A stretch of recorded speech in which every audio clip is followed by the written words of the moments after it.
আজকের পর্বে আমরা আলোচনা করব শুধুমাত্র একটি হাদিস নিয়ে। হাদিসটি একজন মানুষকে নিয়ে যিনি সবার শেষে জান্নাতে প্রবেশ করবেন।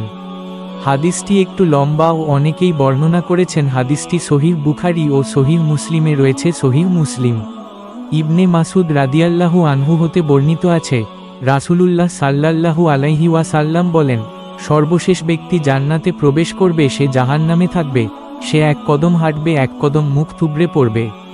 আর জাহান্নামের আগুনে পুড়তে থাকবে প্রচণ্ড যন্ত্রণা। আর জাহান্নামের আগুনের তাপ তাকে গ্রাস করলে সহ্য করতে না পেরে সে আল্লাহর কাছে ফরিয়াদ করে বলবে, হে আমার প্রতিপালক, আমাকে এই আগুন থেকে মুক্ত করুন। এই শিক্ষা আমাকে জ্বালাচ্ছে আর এর ধোঁয়া আমাদের শ্বাসরোধ করছে। তখন রাব্বুল আলামিন বলবেন, আমি যদি তোমাকে এই আগুন থেকে মুক্ত করি, তুমি কি আমাকে কথা দিয়েছ আর কিছু চাইবে না? তখন সেই লোকটি উত্তরে বলবে, হে আল্লাহ, আমি আপনার সম্মানের কসম করে বলছি, আমাকে এই আগুন থেকে মুক্ত করুন, আমি আর কিছুই চাইব না। মন তখন আল্লাহ রাব্বুল আলামিন তার রহমত গুণে সেই ব্যক্তিকে জাহান্নামের দরজার বাইরে নিয়ে আসবে। সে বাইরে এসে বলবে, যিনি আমাকে এই আগুন থেকে মুক্তি দিয়েছেন তিনি মহিমান্বিত, আমার সম্মানিত আর কেউই নেই। অর্থাৎ জাহান্নাম থেকে বের হয়ে তার মনে হবে এর চেয়ে সুখের বা শান্তির জায়গা আর নেই। এরপর আল্লাহর হুকুমে তার সামনে একটি গাছ জন্ম নেবে আর একটি পানির নহর প্রবাহিত হবে। জাহান্নামে কোনো পানি নেই। আর যখন সেই পানি দেখবে তখন তার মন আবার সেই পানির দিকে আকৃষ্ট হবে। সে বলতে থাকবে, ইয়া রব, ইয়া রব, সেই পানির কাছে যেতে চাইবে, কিন্তু আবার আল্লাহর কাছে বলতে পারবে না, কারণ সে আলাদা করেছে আর কিছু চাইবে না।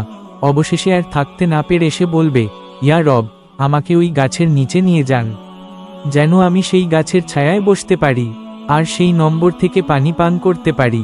তখন আল্লাহ বলবেন, হে আদম সন্তান, তুমি কিভাবে?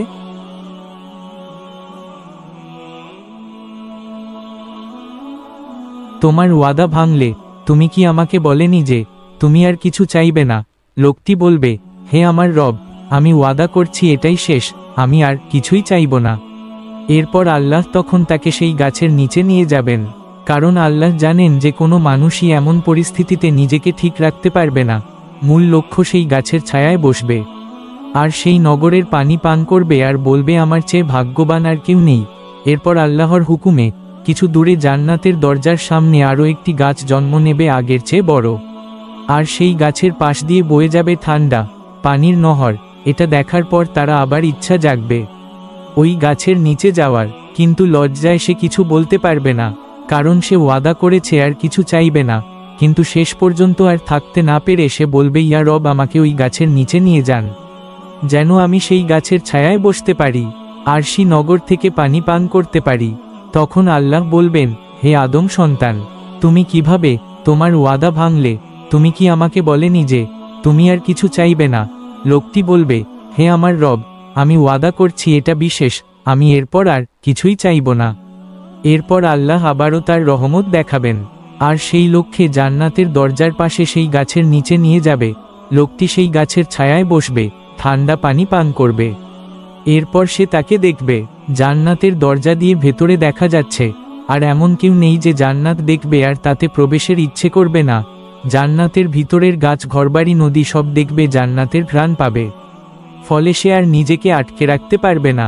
সে আল্লাহর কাছে বলবে, হে আমার রব, আমাকে জান্নাতের ভেতরে নিয়ে যান। আল্লাহ বলবেন, হে আদম সন্তান, তুমি কিভাবে? তোমার ওয়াদা ভাঙলে?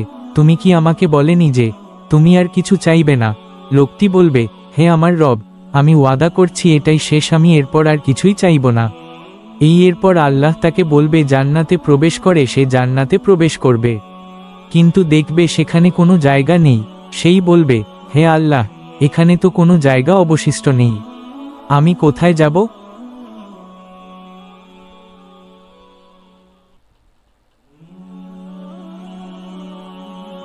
আল্লাহ বলবেন, হে আমার বান্দা, আমি যদি তোমাকে জান্নাতে একটি দুনিয়ার সমান জায়গাতেই। তখন লোকটি বলবে, ইউরোপ, আপনি সব কিছুর মালিক আর আমি সামান্য এক বান্দা, অথচ আপনি আমার সাথে ঠাট্টা করছেন। অর্থাৎ তার বিশ্বাস হচ্ছে না যে তার মতো একজন মানুষকে আল্লাহ রাত একটা দুনিয়ার সমান জায়গা দেবেন। মহাদেশটি বর্ণনা এই পর্যায়ে ইবনে মাসুদ হেসে উঠলেন। তখন তাকে হাসির কারণ জিজ্ঞেস করা হলো। তিনি বললেন, আমি হাসলাম কারণ রাসূলুল্লাহ সাল্লাল্লাহু আলাইহি ওয়াসাল্লাম ওই সময় হেসেছিলেন এবং আমরা যখন তাকে জিজ্ঞেস করলাম, হে রাসূল, আপনি কেন হাসলেন? তিনি বলেছিলেন যে আমার আল্লাহ হাসবেন যখন লোকটিই কথা বলবে। লোকটির কথা শুনে হাসবেন আর বলবেন, তোমার জন্য রাত একটা পৃথিবীর সমান জায়গা বরাদ্দ করা হলো এবং এর মতো আরও রাত একটা, এর মতো আরও রাত একটা, এর মতো আরও রাত একটা, এর মতো আরও রাত একটা। যখন আল্লাহ পঞ্চবারের মতো এটা বলবেন, লোকটি চিৎকার করে বলে উঠবে, হে আমার রব, আমি সন্তুষ্ট, আমি সন্তুষ্ট। অর্থাৎ লোকটি জান্নাতে 5টি দুনিয়ার সমান জায়গা পাবে। কোনো কোনো বর্ণনায় আছে 10টি দুনিয়ার সমান জায়গা পাবে, তবে তা আল্লাহই ভালো জানেন।